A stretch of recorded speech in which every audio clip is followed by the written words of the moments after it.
So what happens when we die? It's a question that humanity has wrestled with throughout history. But a new study conducted by NYU may have found some answers. Dr. Sam Parnia is the director of critical care and resuscitation research at NYU Langone School of Medicine, where he ran this study. Thank you so much for joining us, Dr. Parnia. Pleasure. Thank you for having me. Tell me more about this study. How did you conduct it? And tell me about, how you came about reaching your findings, your conclusion. I'm an intensive care doctor, so my job is to essentially save people's lives and prevent them from dying. But unfortunately, people do die, and we try to revive them. What we have found is that over the last few decades, many millions of people have now come back, and many of them have reported, actually, anecdotally, that they've been able to see and hear things going on, even though from our perspective, they should have been dead and their brain should not be functioning at all. And so we became intrigued to study this, one, because it was fascinating, and two, because we try to revive people without brain damage and to ensure they don't have any disorders of consciousness, so not becoming like brain damaged or having a vegetative state. At any rate, so this particular study is the largest study ever carried out in the world. It was done in 15 medical centers across the US and in Europe. And we studied more than 2,000 people who'd gone through this cardiac arrest or process of death.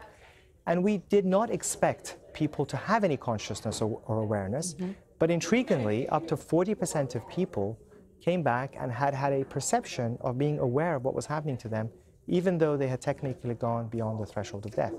Why do you think that is? Well, there's a lot to it.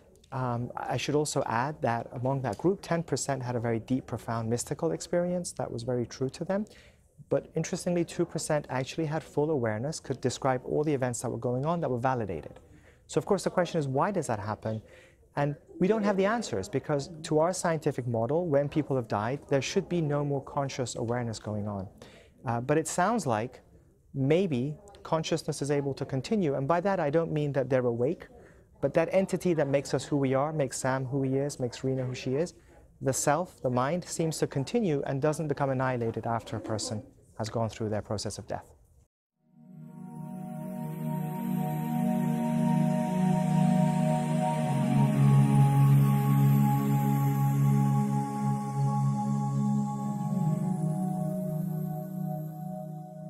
What will it be like to go to sleep and never wake up? It's one of the great wonders of life.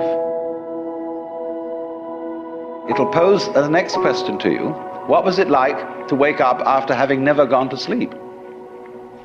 That was when you were born. My eyes were closed and I was completely in this coma, but I was aware of everything that was going on around me. I could hear and see and feel everything that was happening. I could feel everything the doctors were doing. They were poking needles into me and putting in IV tubes and things like that. And I could see and hear things that were beyond the room that my physical body was in. And I realized that I could even see my physical body. It was like I felt that I had become separate from my body. And it felt incredible. It felt just absolutely amazing. It was, for me, it was like the first time in years that I felt so amazing and so pain-free. Death is not the end of consciousness. In other words, we are deluded by a kind of fantasy. If we think of death as endless darkness, endless nothingness is not only inconceivable, but it's logically absolutely meaningless, because we aren't able to have any idea, much less sensation of nothing, unless it can be compared with a sensation of something. These two things go together. I also felt something which I can only describe as a feeling of unconditional love. It was like a euphoric kind of feeling. I suddenly realized that I don't have to do anything to prove myself. I don't have to do anything to feel that I deserve to be loved. I was loved just because I existed.